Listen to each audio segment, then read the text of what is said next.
It took exactly 4 to 7 seconds for the world to stop.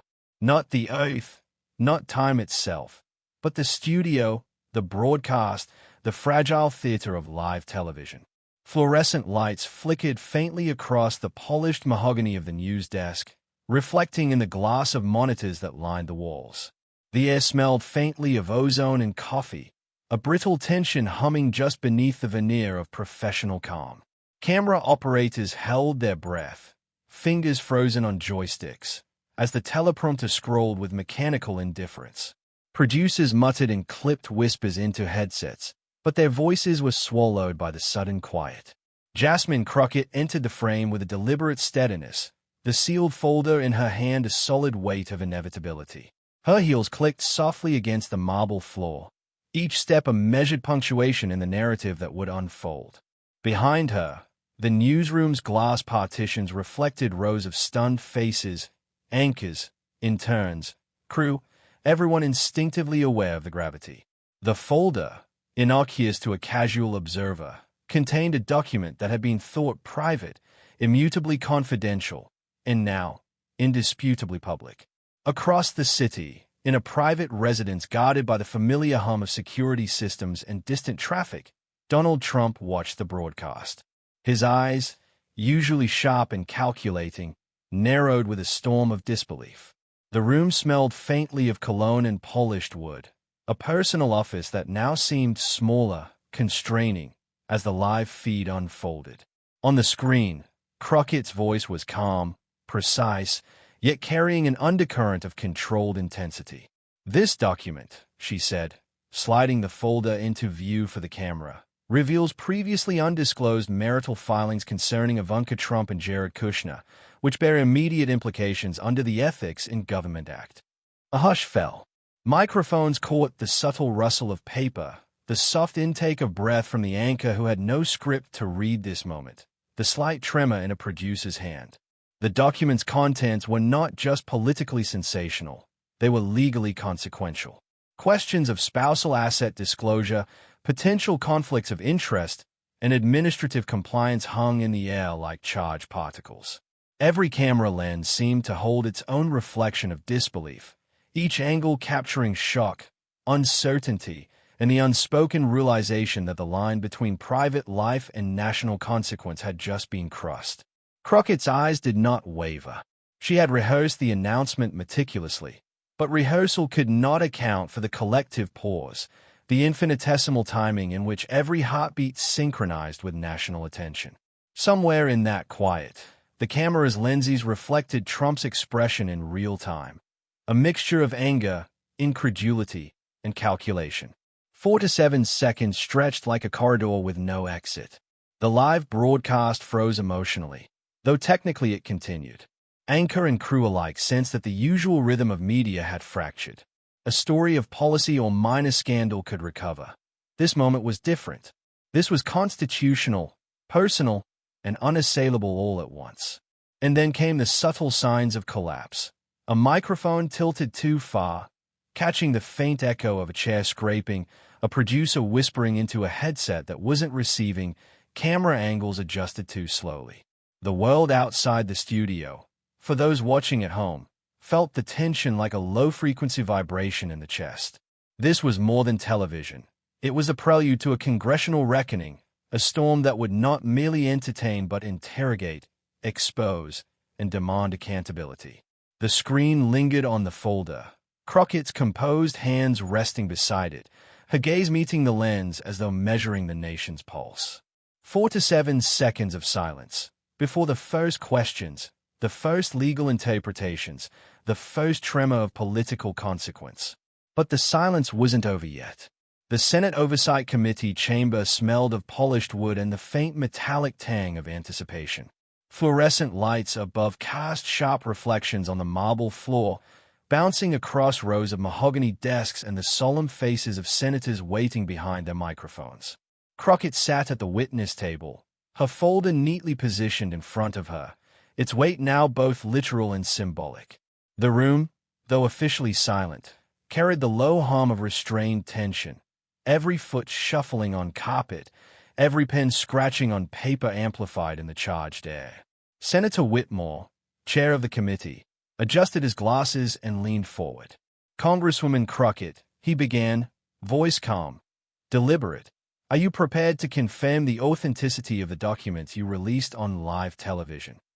His tones suggested civility, yet the subtle narrowing of his eyes betrayed the underlying scrutiny. Cameras captured the micro-expressions, a flicker of hand tremor, the slight upward twitch of a lip, a held breath before a response. I am, Crockett replied steadily, her voice controlled but firm. These filings represent the most accurate account of spousal declarations required under the Ethics in Government Act, Title I, Section 101. Filings that were improperly withheld from federal oversight authorities until today. Her words carried the resonance of authority. She knew the legal foundation was her shield. Senator Alvarez, seated at an angle that caught the light on his bald crown, spoke next, his tone measured. Are you suggesting, Congresswoman, that Ivanka Trump and Jared Kushner's filings were deliberately misrepresented in prior federal disclosures? His question was soft but precise, a scalpel probing the edges of legal and ethical compliance. Yes, Senator, Crockett said. Her eyes were unwavering. The documents show clear discrepancies in prior submissions, including misreported asset allocations and omitted spousal acknowledgments required under 5 U.S.C. Section 101. The misfiling has immediate implications for senior advisory clearance reviews. A pause followed. Senator Whitmore shifted his pen, the scratch echoing like a distant drumbeat. Can you identify the responsible parties for these omissions? Were federal procedures under the Ethics in Government Act, Section 101A1, knowingly violated? Crockett leaned slightly forward. Senators, the internal communications, emails, memo exchanges, suggest both awareness and intentional obfuscation. It is now the committee's prerogative to investigate whether violations of federal disclosure law occurred with knowledge and intent. Across the room, subtle visual cues betrayed rising tension. A junior counsel muttered into a headset. A clerk adjusted his seat nervously. A legal advisor in the corner shifted papers as if creating distance between the unfolding revelation and the formal record. Every small movement was magnified under the weight of scrutiny. The chamber's acoustics turned ordinary sounds into punctuations of drama. A cough became a drumbeat, a pen drop a punctuation of doubt. Senator Reynolds, leaning back with fingers tented, asked the next question with soft authority. Congresswoman, what are the consequences of this misfiling under the Ethics in Government Act and related FORA obligations? The consequences, Crockett said, her voice quiet but precise, include potential revocation of security clearances, civil and administrative penalties under 5 U.S.C. Section 101, and an immediate constitutional question regarding due process if filings are withheld from appropriate authorities. It undermines both transparency and national security protocols.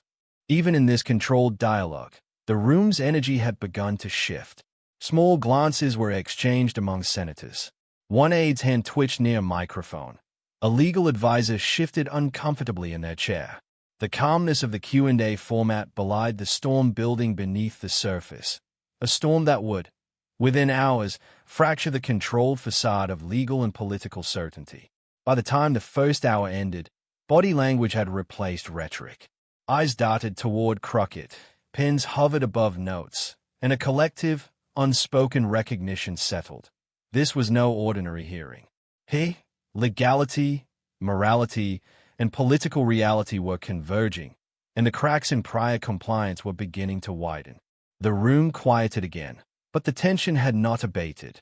Each senator's question, each carefully enunciated answer, was a prelude to the revelations still hidden within the folder. And the documents had not yet revealed their final shock. By mid-morning, the committee had shifted from measured inquiry to a meticulous excavation of documents. Crockett's folder was opened fully now, each page displayed with careful precision under the harsh fluorescent lights that made the ink appear almost three-dimensional.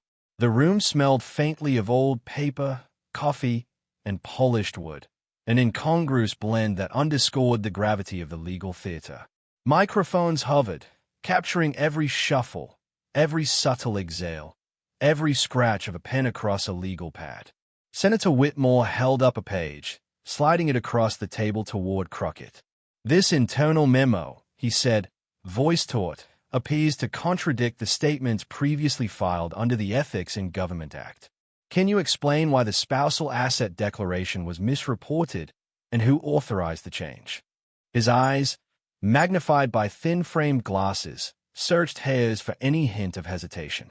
Crockett examined the memo as though it had been written in another language, though she understood it fully.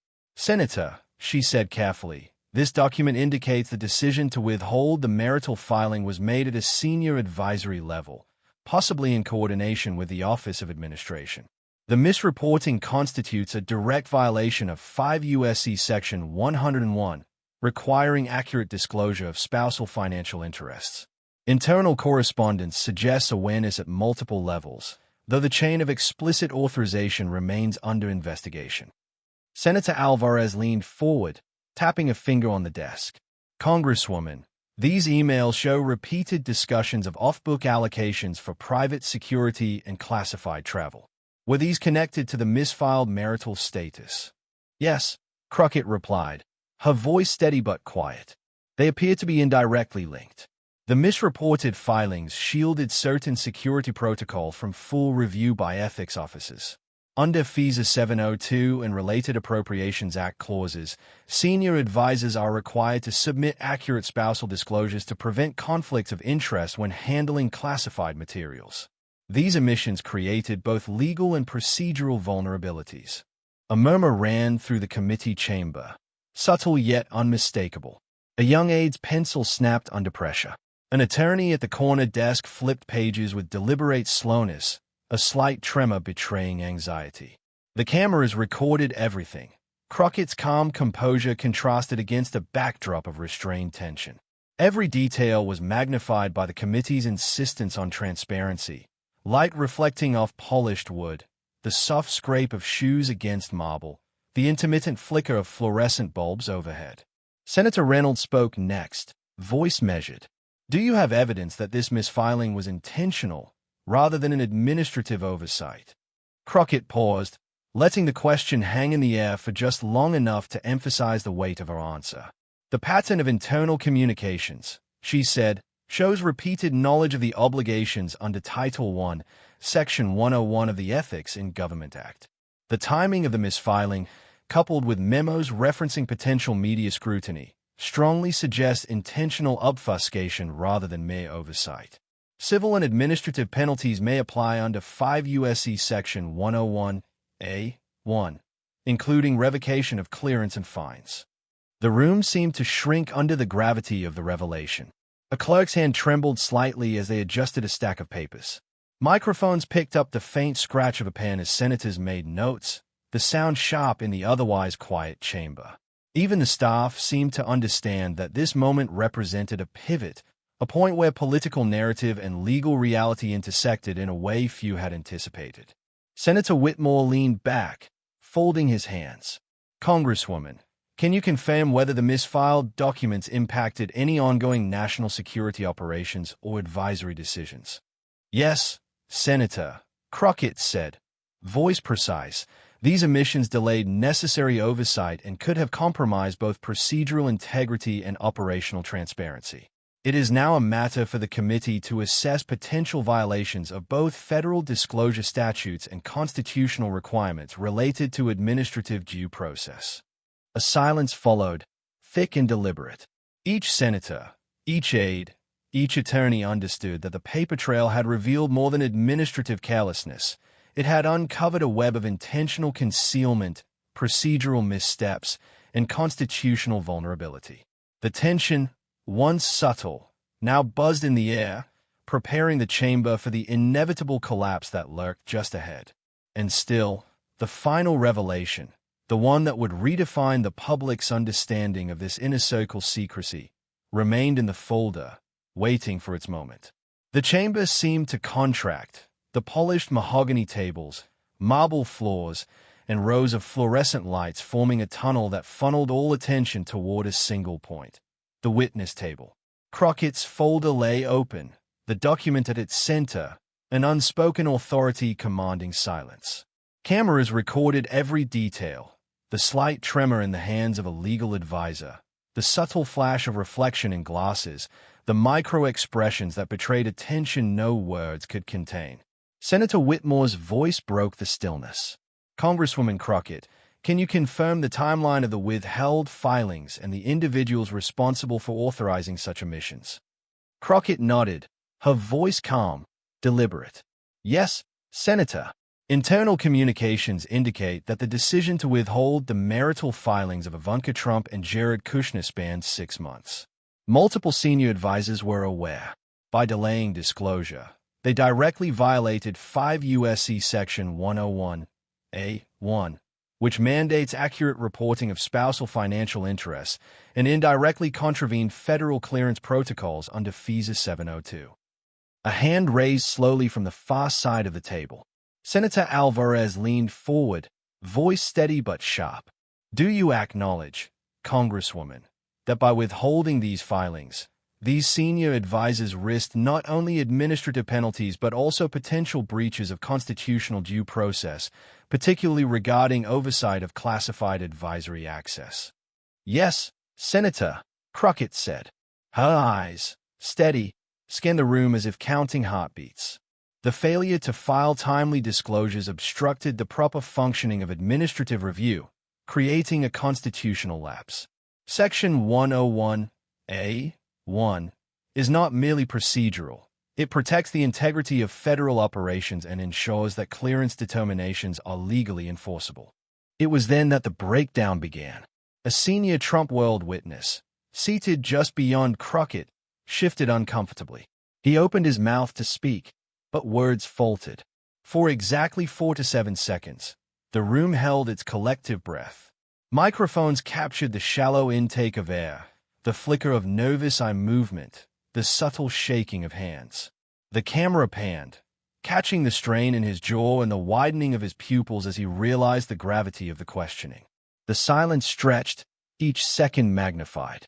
Viewers at home would later describe it as watching competence itself unravel. The witness's voice, when it finally emerged, trembled, betraying uncertainty. I was unaware of the full scope. I thought the filings were. His explanation broke under scrutiny. The incomplete reasoning, the hesitation, the visible disorientation, all of it marked a failure of institutional knowledge. Senator Reynolds leaned in, calm but unyielding. Sir, by failing to ensure full disclosure, you violated not only federal law but also the principles of due process.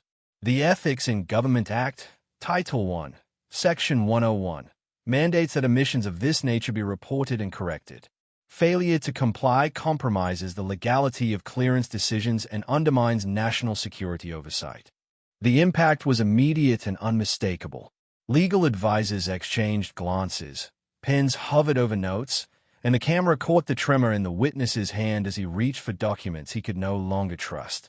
In 4 to 7 seconds, the facade of knowledge and control collapsed, exposing a failure that was both procedural and personal, constitutional and moral. Crockett remained composed, the calm eye in a storm of legal turbulence. Yet even she could feel the magnitude of the moment. A lapse in judgment, a misrepresentation of law, a visible unraveling that would echo through both the chamber and the nation.